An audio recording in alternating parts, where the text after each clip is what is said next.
We got a coach running onto the field, attacking with the water bottle. Oh, no. Straight leg right to the throat. Let's rewind a little bit. Here's what happened. These two players collide. They both go down and say, please, ref, I'm hurt. Blame it on the other person. And they do. They give one of them a red card. And as they're giving the red card, they're getting yelled at. And then that assistant coach for Magdalena, wearing the Peru Cup, runs on the field to attack with the water bottle. Straight leg, defense mode. You might say it's a kick, but it's more like he ran into my foot. I was just making a barrier between me and him with my leg. And then they're trying to fight this ref, and he's ready for it. He's ready for it. And finally, they break it up. And then the one team is like, we're out of here. They leave. They lose. That's something you missed that you never planned on watching. And this is everything you miss that you've never planned on watching. Today's episode is brought to you by DirecTV. Before I jump into the first segment, I want to just take a second and thank everyone who has been watching Things You Missed. You guys are crushing it. You're watching the show. You're enjoying it. We get to keep doing it. And I thought, you know what that calls for? That calls for a shirt. Things You Missed on the front and on the back. Balls everywhere. Things you missed. If you want to support the show, you can go to shop.jomboymedia.com and grab yourself the Things You Missed official ball shirt. Let's keep it moving. We're going to Division II baseball, where Grand Valley has a 2-run lead on Davenport, 2 more outs, and Grand Valley wins. The perfect bunt laid down to the third baseman, safe. So we've got a runner on. The next batter comes up. This guy's name is Justin Johnson, and he hits maybe a double play ball to third, but he can't gobble it up, and he's safe at first. So now, instead of game-ending double play, you've got runners on first and third with 2 kind of slow rollers to the third baseman. One was a bunt. The other was just a bouncer there. Coach comes out and says, hey, dude, we're a ground ball away from winning this thing. You're good. Next batter comes up. He hits a Baltimore chop to the third baseman, and it's in the air for too long, and everyone's too fast. He can't do anything with it. This third baseman has had a perfect bunt, then a ball that he botched, and then a Baltimore chop that he can't corral, and now it's bases loaded, 1 out, and we haven't had a hard hit ball. Pitcher says, I think I'll just do it myself. And the 0-2, high fastball, strike 3, 1 out away. Now, it's a full count, and there's 2 outs. For those that do not watch baseball a lot, the only possible outcomes of this pitch are ball 4, strike 3, foul ball, which is a redo, or he puts it in play. The runners run. As soon as the pitcher throws the ball, they just run. That comes into play here pretty big, because this ball is ball 4 inside. It hit the catcher's leg and popped way up in the air. The guy on first is already at second base because he was in motion as it was going. The catcher can't find the ball. He's doing a pirouette. Runner comes in to score. Then the next runner comes in, tie game, and then the guy from first, where's the ball? Well, there it is. It just got thrown over the head.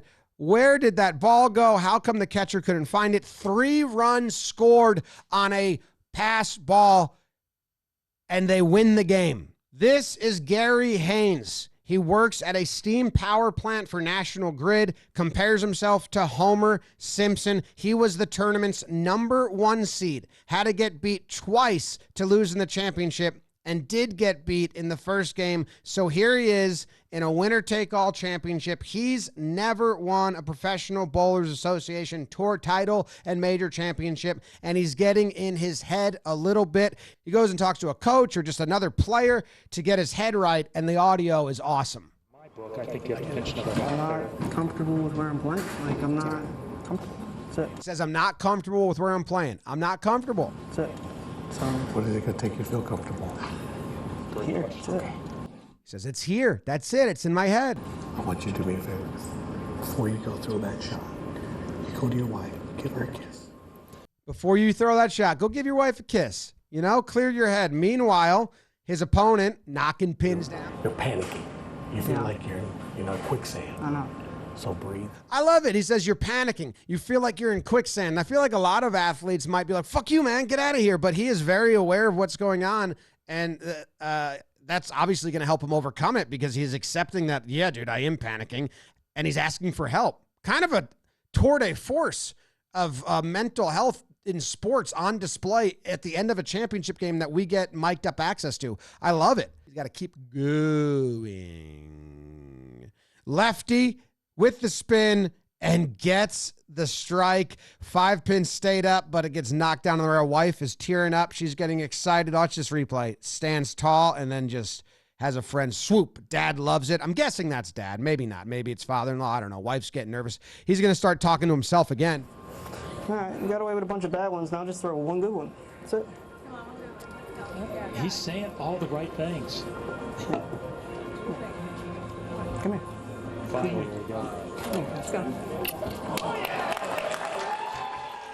Oh, yeah. Takes the advice. Gets a kiss. Clears his head. Dad's tearing up behind, making me tear up just looking at him. Look at Dad. He's crying not to cry. I think that's his dad. I don't know who that guy is. It's someone important to him, obviously, which is all that really matters. And he's tearing up. And we're in the 9th frame now, and he rolls. Boom! Beauty. What a beauty. Mom loves it. That guy's wiping his eye. Take the brace. One good one. Come on. He loves it. Meanwhile, Simonson, got to keep putting the pressure on him. He wants to win. It'd be his 4th title for this guy. Strike. Next ball. Strike. Next one. Ooh, wow. That is not good. But it's good for our dude Haynes, and he knows it. He knows he got one. One good shot. That's it. One good shot. He gave you the opening. You just need one good shot. You take it. Lay the hammer down, Haynes. Here it is. Okay. We can work with that. Just got to pick up that final pin. Lefty. And boom. Gets it. Let's see. Last ball. Knocks 9 of them down, enough to give him the victory. Everyone's proud. Everyone's huggy. Simonson actually says, enjoy this. And then he goes to his wife and gets another kiss because that's it. What a good look into healthy, nervous, but keeping your composure. That's just really cool. I probably didn't sum it up well enough, but it's cool. Let's take a pause. Let's take a breath. I got to tell you about the sponsor of this episode. With DirecTV, you can watch your MLB games completely satellite-free. No satellite dish required to enjoy the game you love. Nothing on top. What makes DirecTV even better? You can watch your MLB games completely satellite-free. Yes, you heard that. No satellite required to enjoy the game you love. Baseball isn't just a sport. It is a passion, and DirecTV is your home for baseball. Are you ready to transform your baseball watching experience? Head to directtv.com/Jomboy or scan the QR code. Let's go to Hong Kong's Rugby Sevens tournament where we have Fiji versus France. In overall World Rugby Sevens this year, France and Fiji are 2-2 against each other. Fiji has more points, so they're ranked a bit higher, but France has the lead right now with 2 minutes, 44 seconds to go. Oh, a big takeaway from Fiji there with time winding down, and he puts the burners on, passes it to this guy, and he dodges the defender but pulls his hamstring in the process, has to dish it back, and they score, but he is hurt. His name is, I'm not going to pronounce this correctly, Ioane Tiba. So now he can't kick the kick, and judging by the announcers, I think he would have been more accurate with it, but he had to pass it. And this guy misses. So Fiji does not take the lead. It just remains tied. And now France has possession in extra time here to take the lead right at the end. Oh, bobbled ball. Up again. Here we go. Jukes left. Throw. I like that. He put the ball out and then backwards. Now loose. Okay. They don't know what to do. He's just like, what's the call here? And because it was loose, does he have possession when he puts that down? Yes, it is. Are they saying, did the guy from France do this motion? Did he pull the ball out and put it down? And does he have possession? My native and not Rugby Sevens brain, I would say no. They rule that he did, and that's the game-winning try for France. And they move on to the finals where they lost to Argentina. But I do not know. Rugby Sevens, you guys are going to have to let me know. We're always learning on things you miss. It's a great community we've got here. I appreciate everyone watching. I appreciate you tuning in. And I appreciate you checking out the new shirt. Things you missed. We got all kinds of balls here. Look at that. It's beautiful. I like it. You could also support by liking, subscribing, sharing, leaving a comment, or just tuning back in next week to see what happens then. Fan of the week, this one, that one, this one, that one, this one, that one, this one, that one, this one, that one, this one, that one, this one, that one. Bye. See ya.